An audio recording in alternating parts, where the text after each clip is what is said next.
Good night, everyone. It's so happy to have you guys here despite the weather outside.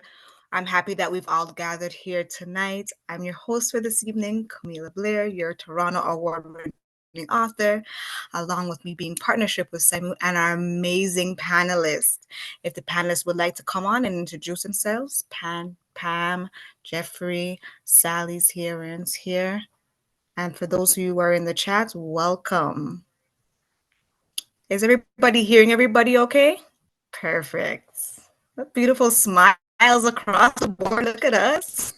So if everybody can unmute and just introduce yourselves, as it is World Cancer Day, we just want to take the time out to everybody who's in the chat to welcome you guys in. I know people are coming in back and forth. We welcome you guys here tonight.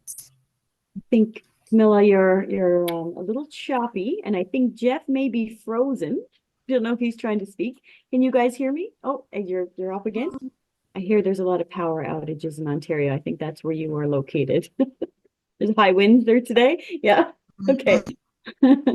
I could start with some introductions if you like. And why don't we introduce ourselves and then if Rui can hear us, he can jump in. My name is Geoff Eaton. I am a two-time cancer survivor, diagnosed with acute myeloid leukemia when I was 22 and again at 25. And I am the executive director at Young Adult Cancer Canada.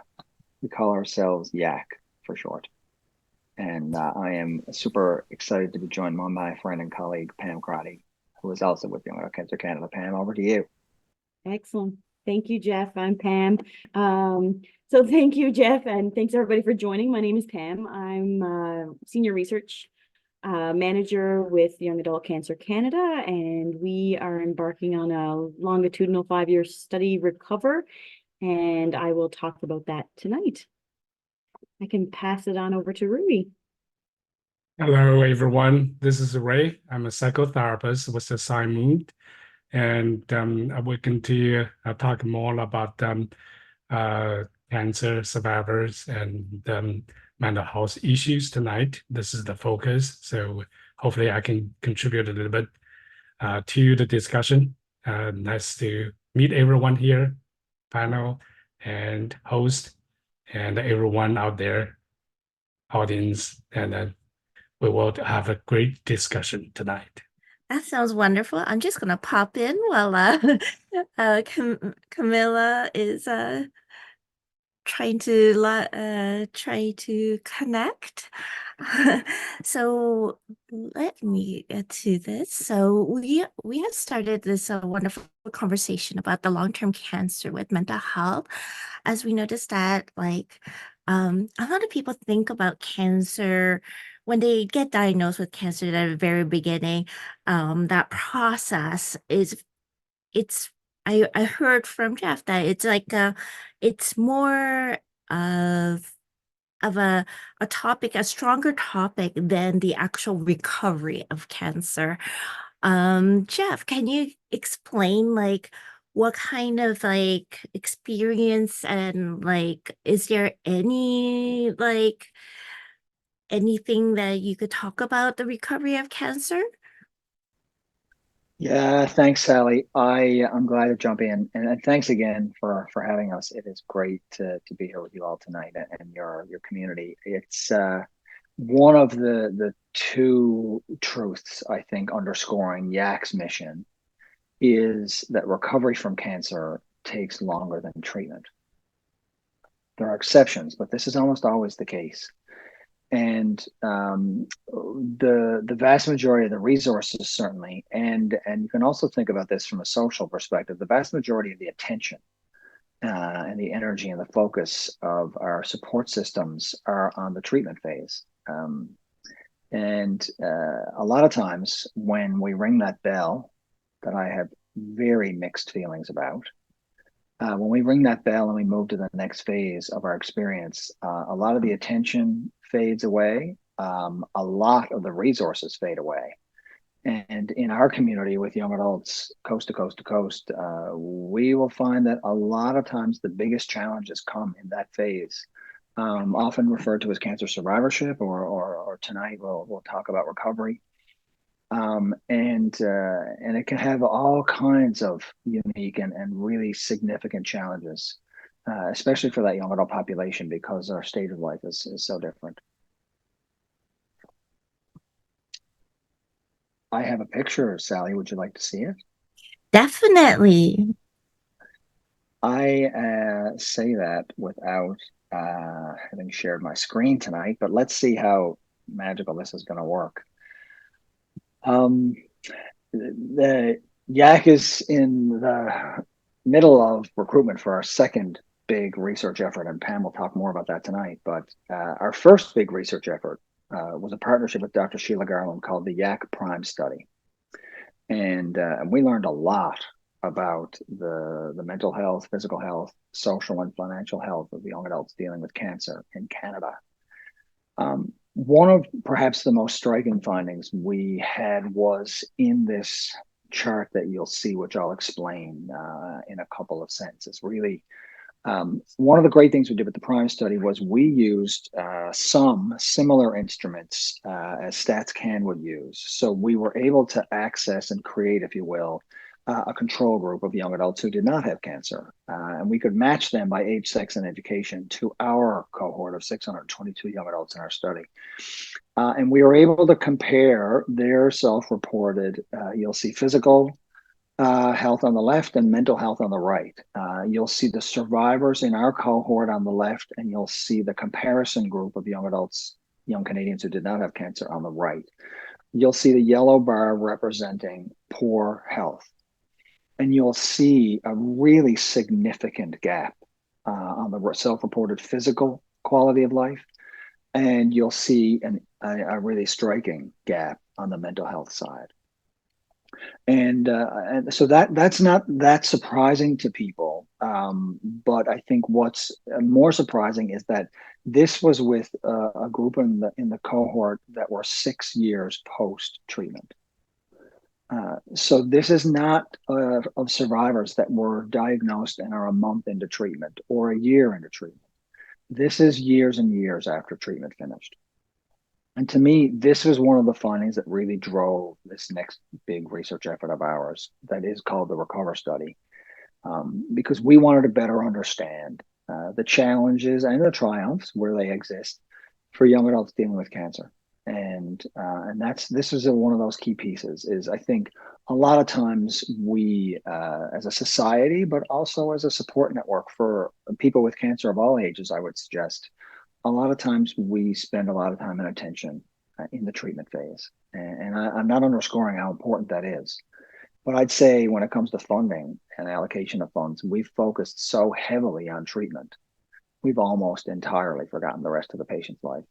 And certainly that's a lot of where YACC's focus is and where our programs are focused is on that survivorship phase of life and helping people get back to a life worth loving. That's really what we're all about. Is we want people to be in a position where they can love the life they're living. It's not a success or it's not a win from my perspective if you've survived cancer, but you're in a terrible distress, no social supports, financial ruin. Like that's not success from my perspective at all.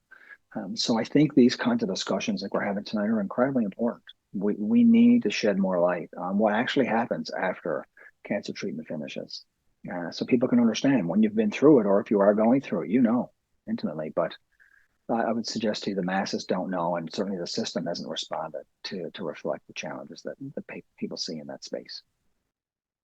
That is so interesting. And Rudy, since I know that you're one of our specialists on board, can you talk about your experience of talking to other people with similar situations? Is this statistics that Geoff showed us seem true to you? So in my practice, and I see people diagnosed with a long-term illness, chronic conditions. Cancer is one of those conditions, can be chronic.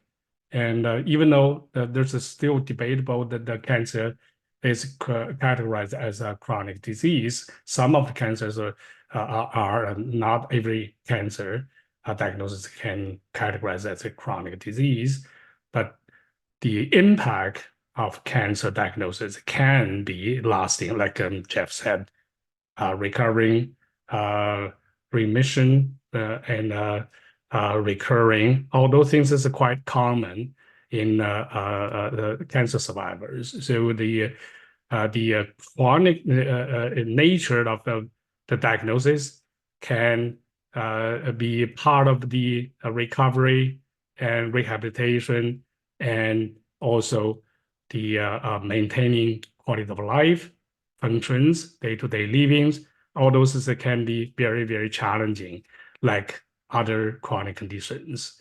So we're going to talk more about this, how the mental health is important in cancer diagnosis and treatment and recovery and post-treatment. So this is the not really well-researched area, even though there are research out there, but it's not as many research is available like a treatment. So like Geoff mentioned earlier, that all the money is devoted to treatment, and the mental health pieces is overlooked.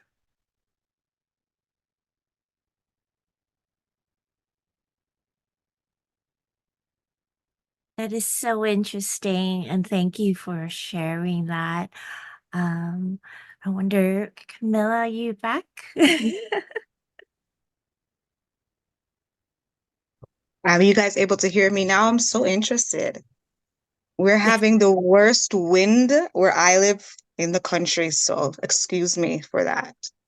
I just wanted to touch back with Jeffrey that what were some steps, even though when you went through your treatment, like what were some things like you can give our audience that to help with your mental health?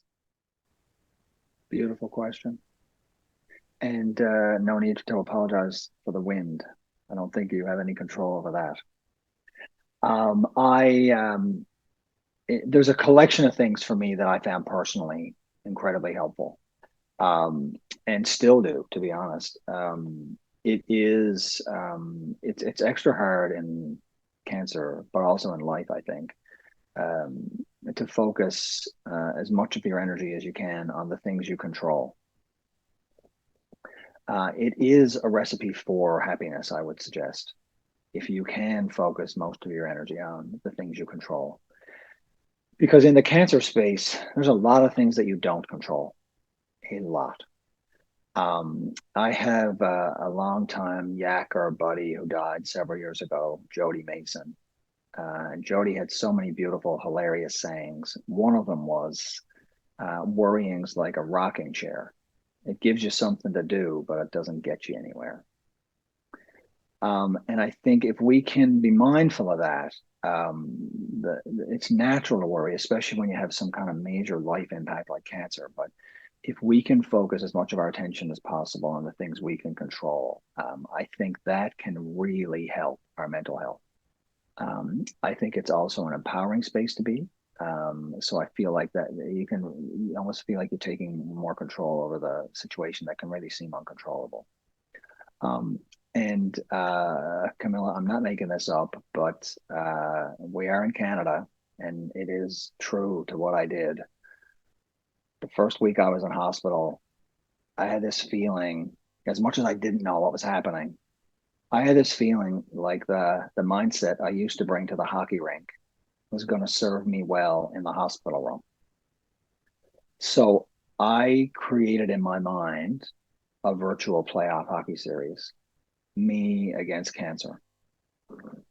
And the reason I share that is it wasn't just about having a kind of an anecdotal analogy through which I could talk about my cancer experience. It gave me a mindset, and it gave me a way to visualize my experience. It gave me a way to communicate it to other people, including my health professionals. It gave my friends and family a huge thing to rally around. Like, they all totally bought into it. And it became a huge part of how I processed my first cancer experience in particular. I think we sometimes underestimate the power of our mind, and for me, the ability to visualize what I was going through and to set goals and visualize what it was going to look like on the other side. I believe strongly that was a part, of me getting through, not just like actually surviving it, but coming out the other side intact somewhat as a person and still being able to move forward in the world. Those were a couple of big things, and there was lots of things. Lean on your family and friends. I could go on for hours on that one, but it's a great question. Thank you for it. I love that. So you would agree if I said then that while you were skating on thin ice, you were scoring a big goal. Definitely. I love it. You dove right into it. Love that for you. Love that. I think we may have some questions in the box. What are some effects coping strategies for cancer survivors to address any mental health issues that may, I think we kind of covered through that. If anyone has any questions. How does the fear of cancer impact survivors or your mental health overall and your well-being? Maybe I can jump in here.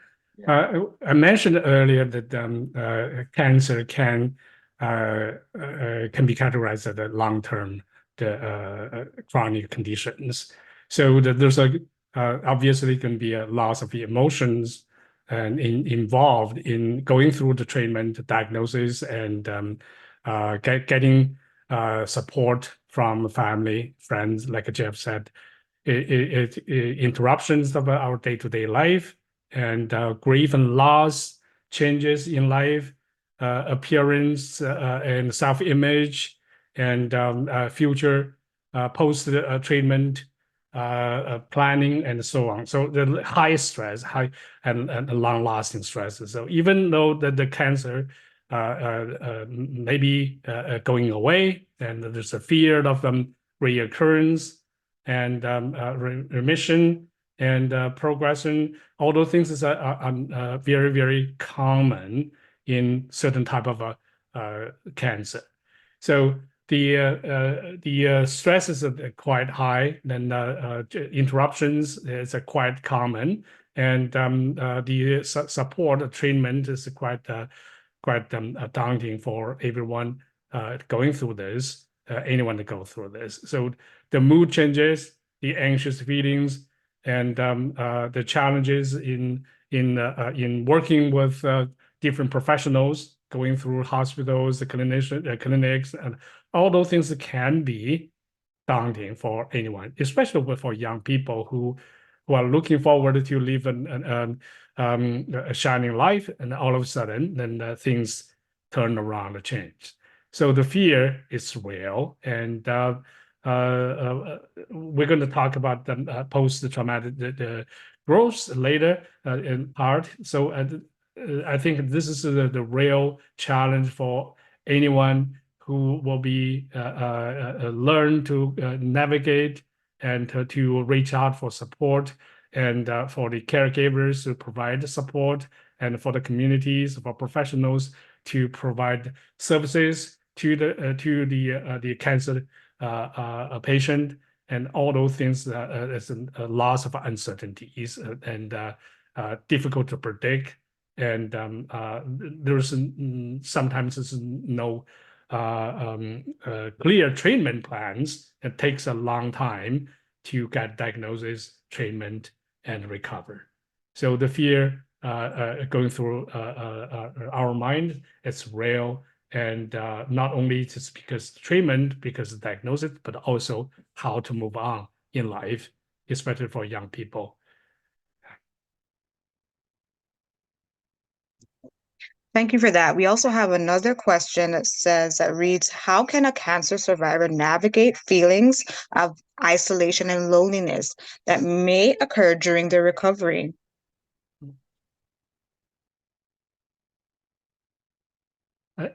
I can probably answer a little bit quickly.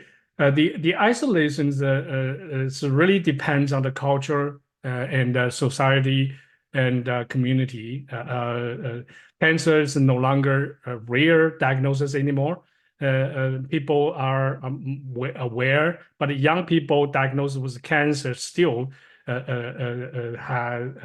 a loss of attached stigma, and you feel different from your peers. Then you couldn't do the things that your peers are doing on a regular basis every day. You have to go through treatment. You have to be careful for the environmental factors. Others don't really care that much. So there's a lots of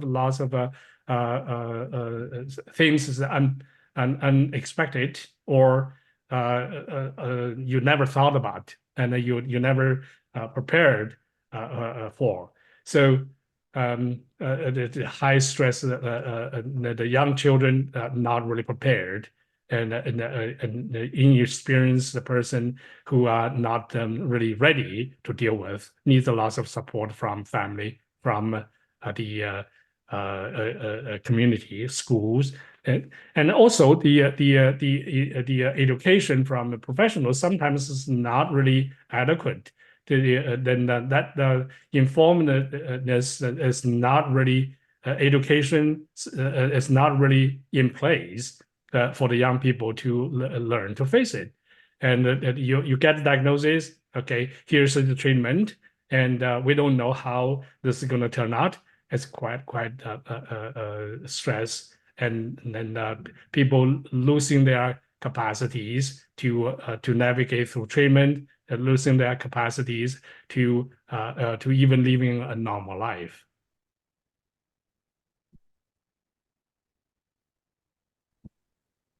That was well said, and I like that answer. I believe that there's another question in the box before we move on, because I want to hear what lovely Pam has to say. We have a few things for her as well. Let's see what the box has to say. So, someone's saying PsyMood helps. What does PsyMood, or how can PsyMood help with any of the survivors? What would you say that PsyMood could offer any of the cancer survivors as they have their therapy? For me personally, as I'm a writer, and I always tell my clients or the students or the young people I work with that writing is therapeutic. So has anybody on the panel ever thought of even writing a survivor book or a journal about mental health and or the treatments that they have to go through for someone else who may be going through the same thing? Kamelah, that's a beautiful question, because I think the third thing I would have said to response to your question earlier is that first week I was diagnosed with cancer. The other transformational thing I did was I started an email group. It was originally, I'm that old that blogs didn't exist then. But I started an email group largely out of a practical need to conserve energy. I couldn't talk to my buddies and my family about what was going on. I had super low energy. I was about to start chemo. But that email group grew to family and friends all over the world. And it definitely became my support group. It was also very much a way for me to explore and process my experience as it was happening.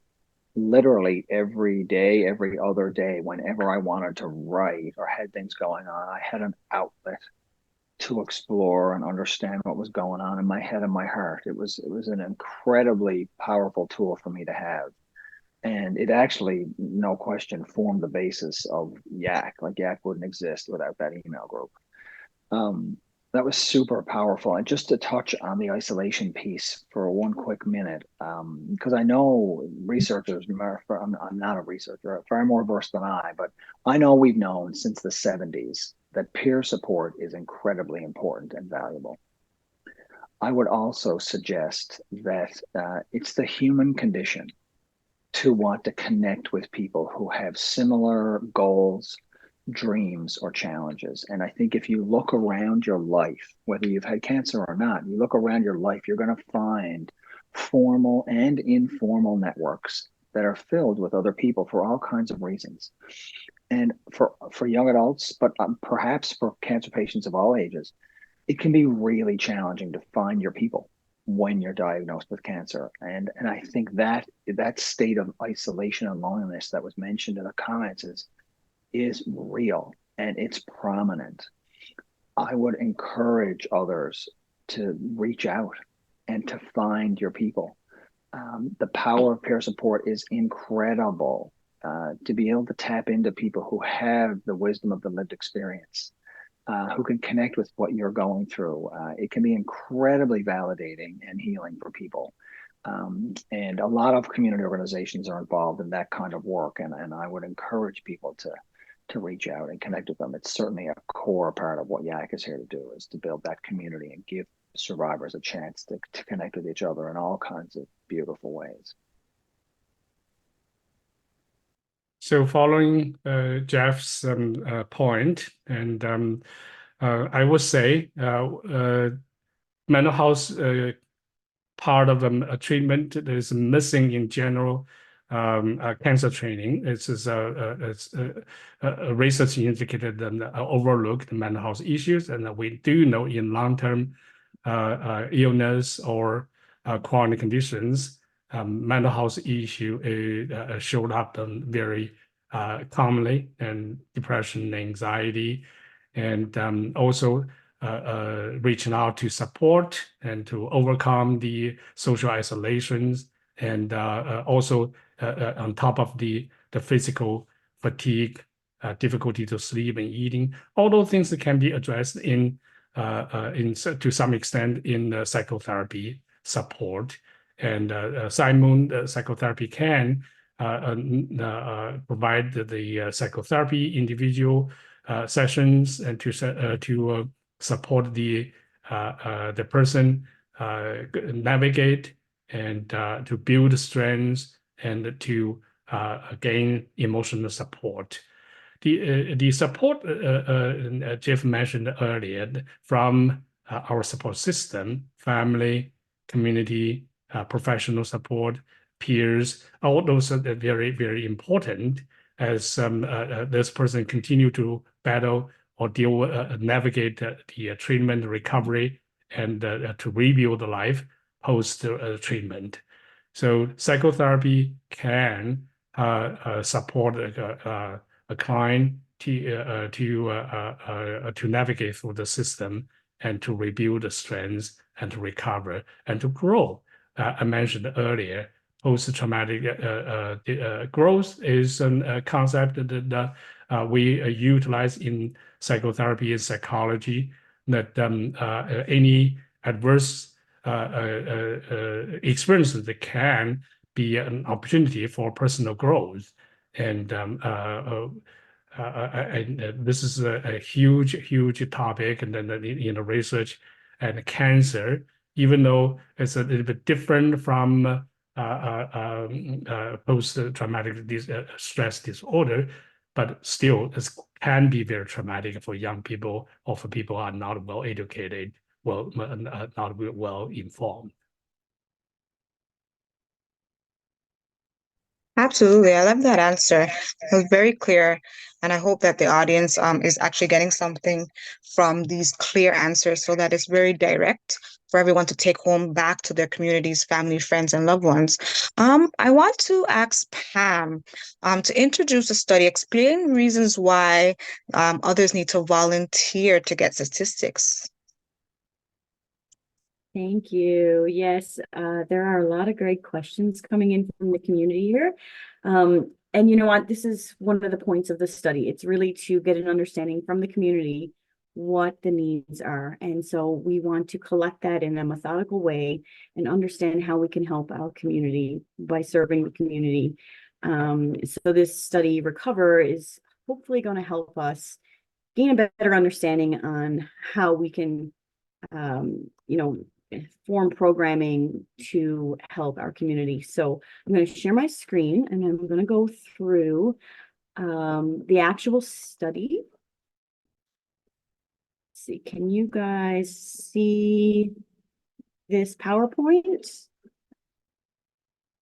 Good. Okay, awesome.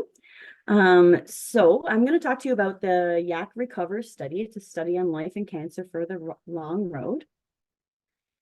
I'll go over the goals and objectives of the study, the survey measures, study opportunities, enrollment and activity to date, and obviously how to participate. If you haven't heard about the Recover study, I hope you will now, and you will take it back to any of your community members to get them to participate if they can. So for short, it's called YACC Recover. The long title is Prospective Recovery of Quality of Life in Young Adults Diagnosed with Cancer. Our main research goal is that this is a community-led mixed methods longitudinal study that seeks to engage young adults with living and lived experience with cancer to understand a holistic quality of life. So that means the physical, mental, social, and financial aspects over time, and to identify recommendations through policy, practice, research, and programming, and hopefully to improve the quality of life for young adults and support their recovery. So our objectives are, the main objective is to understand the quality of life in young adults with cancer, and we will measure that over a 5-year time period. And other objectives are to explore and assess the potential mediators, meaning the socio-demographic characteristics, diagnostic and treatment variables, psychological and social well-being, relationships and finances, and see their effect on quality of life over time in young adults with cancer. And we would like to also compare those to non-cancer age and sex matched peers using national surveys such as the Canadian Community Health Survey. Additionally, we also want to understand the effect of the current supportive care interventions offered by Young Adult Cancer Canada on the quality of life, and we want to identify opportunities for improvement so that we can offer programming that would be more meaningful to our community. We would also like to develop integrated knowledge translation materials to inform our program delivery, advocate for change in young adult cancer, meaning in practice, research, and programming. And we would like to improve the experience and quality of life outcomes amongst young adults with cancer. And lastly, we would like to build the capacity of our own organization as well as young adults to engage in and facilitate community-based research. So going into our actual research participation, the main part is a survey. And so the survey is once a year for 5 years. And these are the measures that we are asking. The survey takes about 30 to 40 minutes to complete. And we are looking at different levels of health. The main one being functional health, which would be the quality of life. And so these are all validated measures that we use within our survey. In addition to these, we are also asking demographic and cancer-related questions, but these are a listing of all of our validated measures, meaning that they're validated throughout Canada and internationally, so that we could use these measures to compare our results Canadian-wide or internationally. So quality of life is the EORTC, QLQ30, and then we are also measuring psychological health and resilience, and there's a few different modalities there. So under distress and identity, we're using the CDS-AYA. We are measuring depression measures through the PHQ-9. We're looking at anxiety through the GAD-7. Also measuring resilience through the Brief Resilience Scale and the fear of cancer recurrence. So it's FCRISF. We would also like to measure psychosocial care. So that's perceived social support using the social provision scale, which is a 5-item scale used in the community health survey. And also we're going to measure practical and financial issues. So finances measured by the PSAFE. Additionally to the survey, we also have other opportunities that are optional. So when you go through the consent form in the survey, there's also optional consent that you can provide. And these are the opportunities that we offer. So one is being interviews, focus groups, and creative methods. These are held online and in person. So essentially, after you complete the survey, probably about at the 1-year mark, we'll get some information, and then we would really like to dive deeper into those aspects. And by doing that, we would form a focus group or interview people or do different creative methods so that we can understand some of these themes a lot better. So this is where I really hope to be able to get some answers to the questions that we had and really get an understanding of how the community could benefit the most. And so this would be a very interactive opportunity.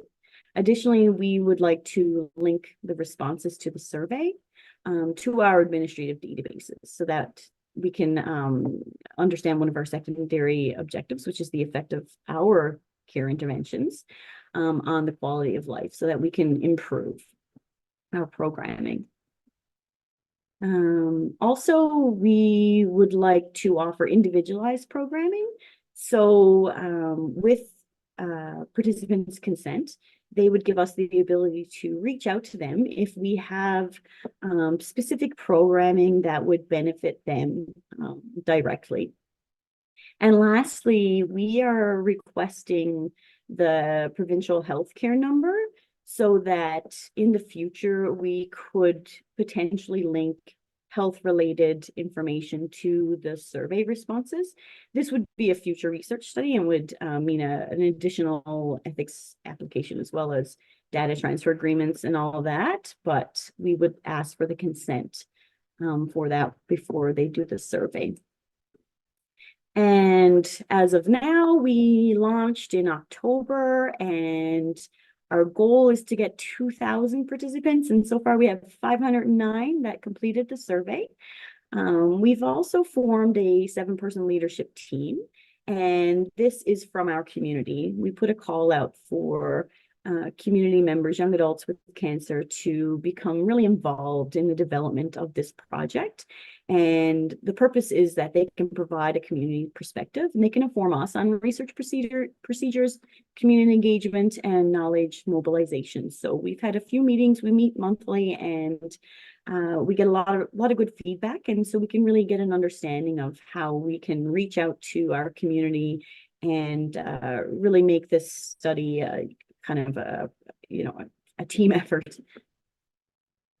So this is our poster that we have that we usually circulate. And it gives all of the information about who can participate, anybody above the age of 18 right now, and who were diagnosed under the age of 40 and currently live in Canada. And to participate, like I had mentioned earlier, it's about 30 to 40-minute survey that's done on a yearly basis, and the additional opportunities that you can consent to.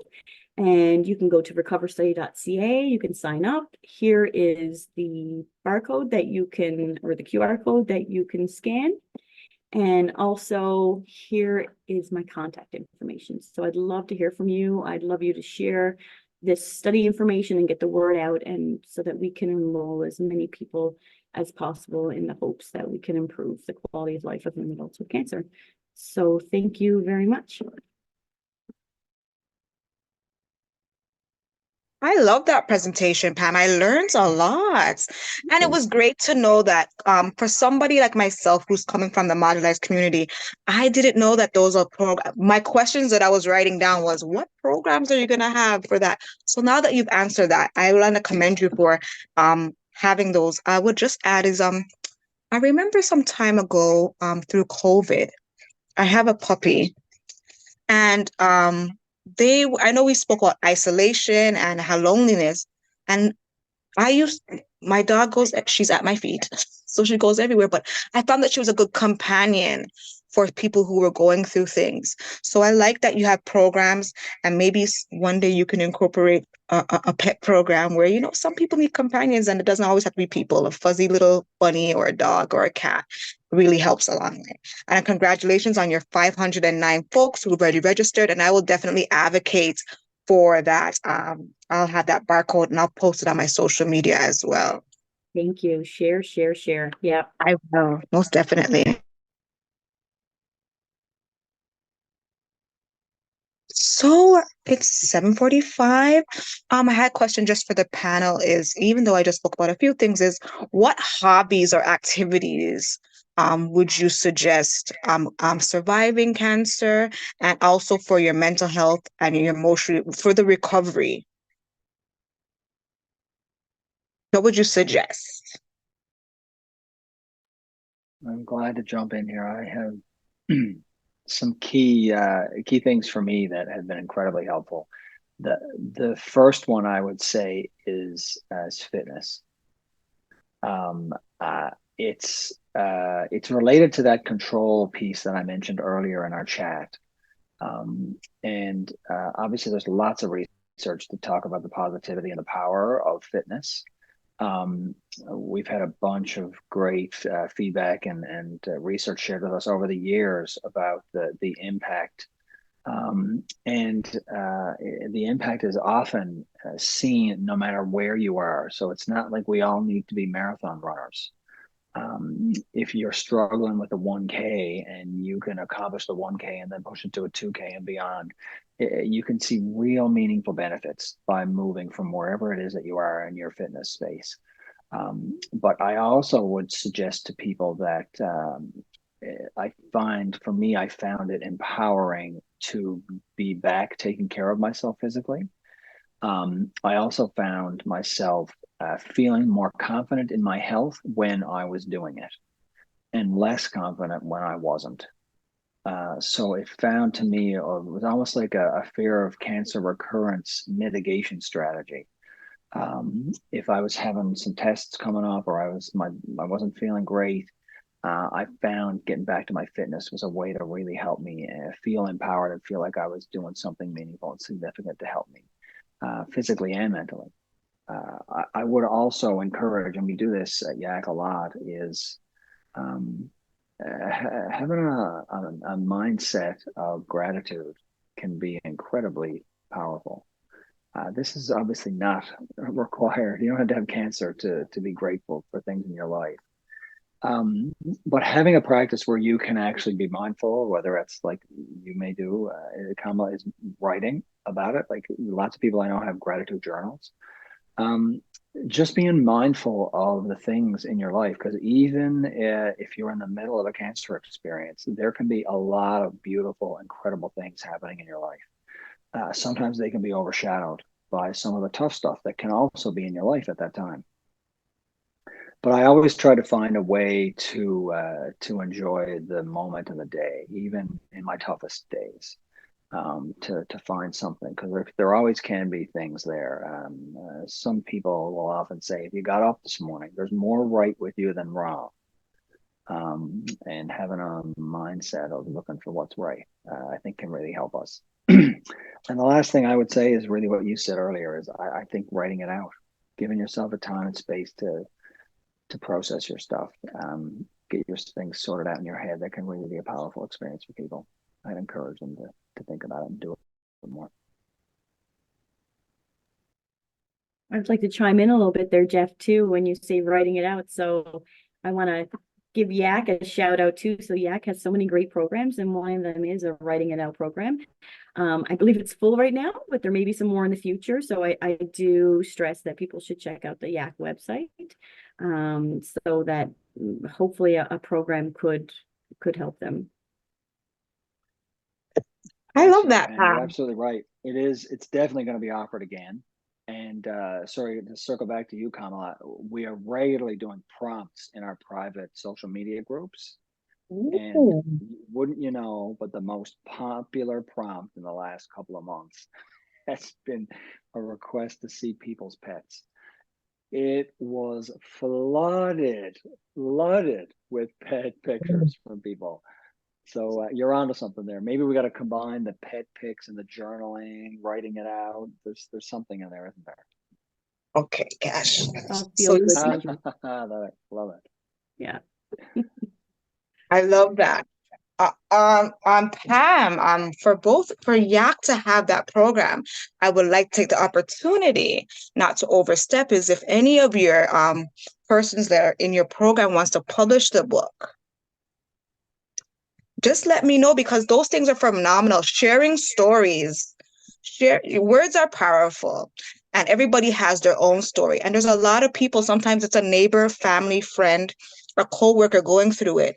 And not everybody's comfortable of just saying a lot, but we are comfortable in reading. We read the newspaper, we read blogs every day.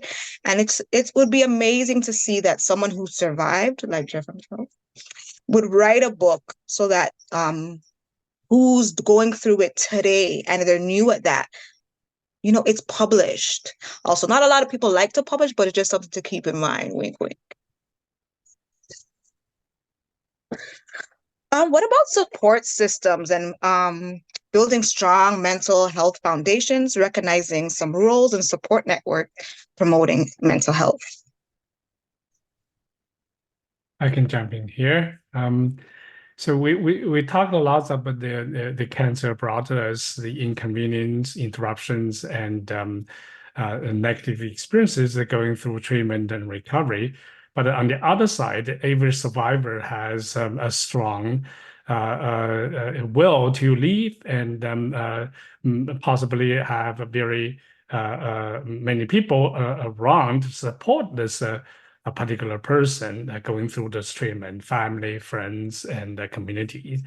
So there's a lot of growth. Not only the person who diagnoses with cancer and going through treatment, but also people around this person also will learn and grow and support taking care of each other. And this is what we see a lot, even years after the cancer diagnosis treatment, they still grow. The post-traumatic growth is observed years after a person was diagnosed, treated. So as we see in the society, our today's society, the cancer survival rate is increasing. The treatment and medicine advances, the medicine, the more and more people will live and recover and move on in life. Having that hope, stay connected, and find a meaningful life in in their own way, professionally, personally. All those things is going to be a new, sometimes a turning point for that particular person. Like Geoff already shared lots of his own stories. This is not only the adverse experiences, but also could be motivation for people to grow, to become stronger, and to find the meaning in life. So in therapy, we also talked about in dealing with chronic conditions. We are not really only looking for cure. Sometimes cure is not available. We also look for care, and as a clinician, we also often talk to our clients, like Geoff said, the physical strength and retraining and rehabilitation. My drill is sleep, eat, and play. So play, then everyone plays differently, right? We have to sleep well, eat well, and taking care of ourselves and our loved ones, and also receiving care from others who cared about us. So this is the support system will be different in each individual. Then psychotherapy or social worker and case worker, hospital service provider will be able to advocate for you to get the support. Peer support is a very important part of this, and community obviously also have programs available, such as PsyMood and the education, and also providing certain services like psychotherapy. Great suggestions. I love that. Another question that has come up is, what are some suggestions you would give for caregivers supporting a person recovering from cancer? I have a bunch of things that jump to mind, Kamelah, but I would say one thing, because it's by far the most important. I would encourage the supporters to take care of themselves. I think so often supporters use almost all of their energy and all of their resources and attention to care for their loved one, and they neglect themselves. And cancer is much more like a marathon than it is a sprint. So if you're not able to take care of yourself, and Louise just mentioned three beautiful things: sleeping, eating, and playing. Like, holistically take care of yourself. You're going to be the best supporter possible to your loved one if you're able to take care of yourself as well. And I feel like that's always number one for me for caregivers, because I know so many of them really struggle with that one.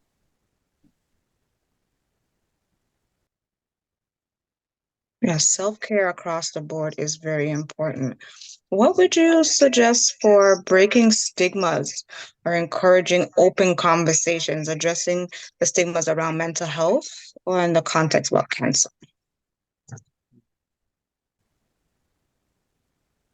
You want me to take that one, Kamelah, or how's that going? I think let's keep talking about it. The webinar is great.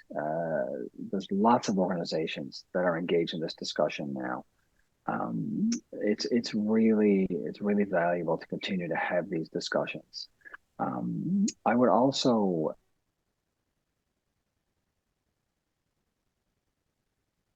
one of our biggest champions in Toronto, and she would also often say, I'm making up the scale, but for a 7 to 10, severity of mental challenges, they need a professional. But for a lot of the challenges that you'd face in your life, mental health wise and other, there may be a lot of other solutions that are available to you to help you through it. And so finding the pathway, then and the combination of all of the above, right? Finding the pathway that is right for you. I think having that discussion, and sometimes I think it does take some courage to have that discussion.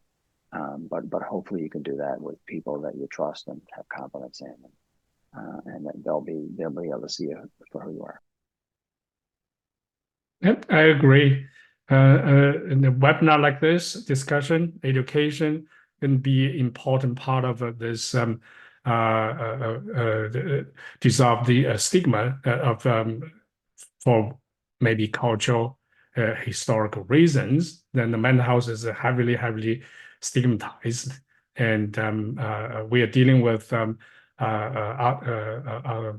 rising mental health issues in our society.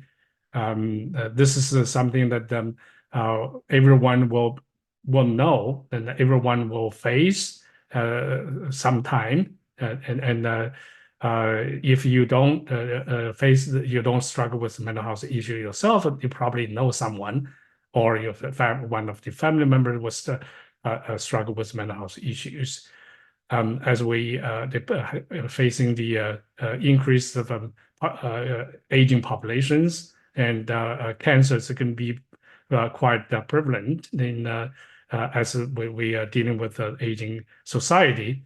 And the mental health is a part of our day-to-day life. Mental health is a health, and we used to separate the mental health and the physical health. And we everybody knows now, then there's no such thing that you have a mental health issue or physical health issue. It is a health issue. Then you need to work with the person,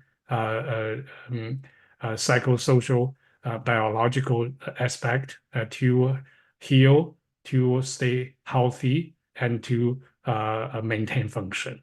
And there's no such separations that you have a mental health issue and a physical health issue. They are one health issue, and there's no mental health does not really involved in physical health issues. There's no such thing that physical health issues without the mental health issues. They are just the two sides of the same coin, and cancer is also much more complicated, and most people will probably focus on treatment when at the initial stage, but as the treatment, recovery, and the post-treatment, then people get more and more focused on how to restore their functions and how to rebuild their life.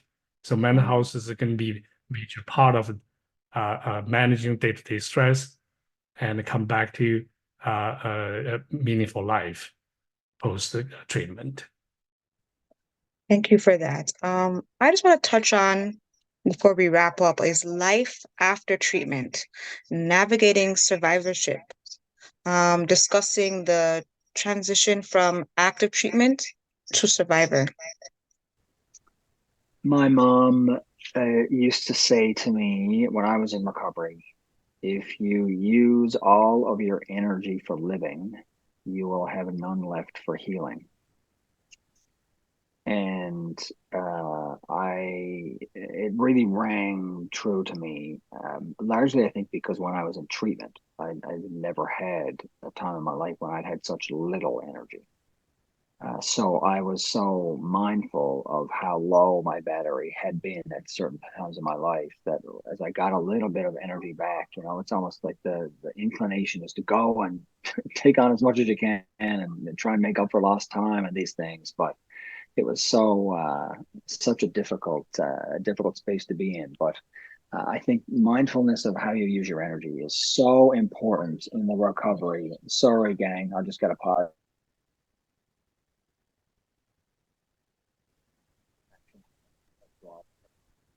The only other thing I would say Geoff, I is, think your am I back? volume is back. Oh yeah, now you're back. Sorry, gang.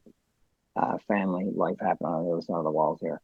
The only other thing I really would love to say is to have people mindfully set their expectations. I think it's great to set goals and push, and I definitely did a lot of that, and it helped me move to the next phase of my space. But just be mindful of what you're setting your expectations on and how you're moving forward, because for me, I would have kind of focused on probably a couple of areas of life and neglected some others.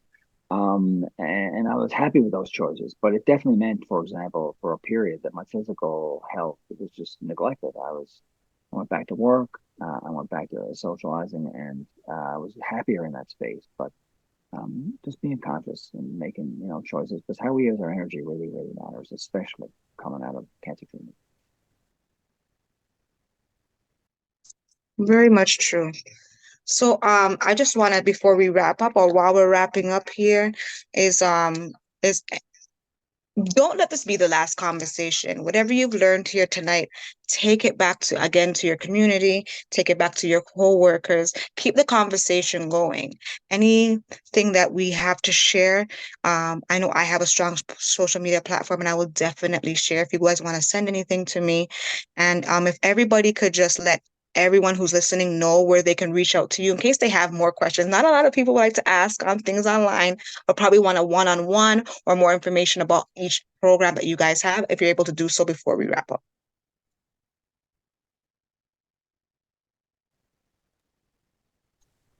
Yeah, Pam, you can jump in about the study, but youngadultcancer.ca is the website. We'd love you to visit us there. You can find us on Facebook, Twitter, Instagram as well. If that's better for you, we would encourage you to check us out and reach out. There's a referral form. You can just send an email. You can just send a message through social.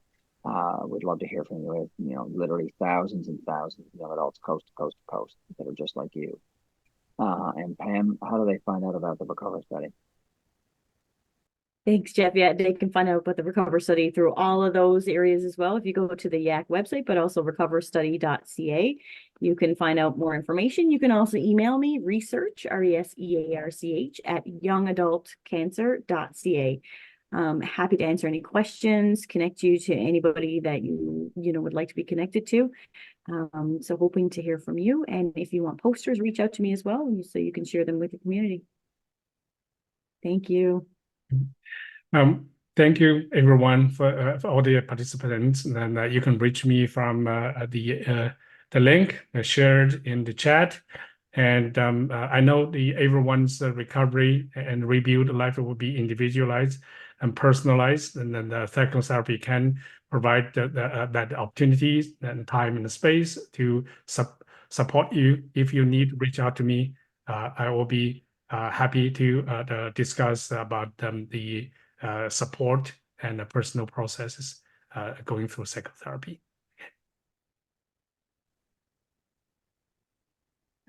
Well, panelists, your presence was my presence tonight, and a present to everyone that was watching and everyone who's watching on Facebook and those who will listen afterwards. I know that Sally has been putting the discount code for PsyMood therapy in the chat, but Sally, we'd like to come on so that you can verbally tell the world about the discount code that they can use through PsyMood. Thank you, Kamelah. The discount code is YACC10 for young adult cancer care. And then 10 is the number 10, so YACC10. You could get 10% off of the your paid sessions. Could be with Rui, could be anyone. But yeah, we welcome everybody to come join PsyMood.com. And yeah, we hope that we could help everybody on their mental health journey, no matter where they are. And yeah, thank you for letting me do that plug-in. Not a problem. Is there anything else that you want to say, Sally, before we wrap it up? I am good. I just want to say thank you again, and thank you everybody for being patient. It's been a very weather heavy Ontario. I know everybody else is from everywhere else in Canada, but yeah, thank you for letting us kind of navigate this with our technical issues, and we hope that you come and join us again in the next webinar. And YACC, if you guys want to do a podcast, let's talk about it as well. But we want to thank everybody for coming. Yes. Thanks again to the panelists. We appreciate you very much so. And again, follow everybody on their social media platforms. Share the information across your social medias and with your communities. From your author, Kamelah Blair, it was a pleasure being your host. Despite the technical difficulties, when something needs to be heard, it will get heard, regardless of the Canada weather that's going on tonight. We had a storm full of information that will rain on every housetop. So from my side of the city, I'd like to say thank you guys for being here. Amazing. Thank you so much for having us. It's really great to connect with you all tonight. Thank you. Thank you. Good night. Thank you. Good night, everyone. Bye.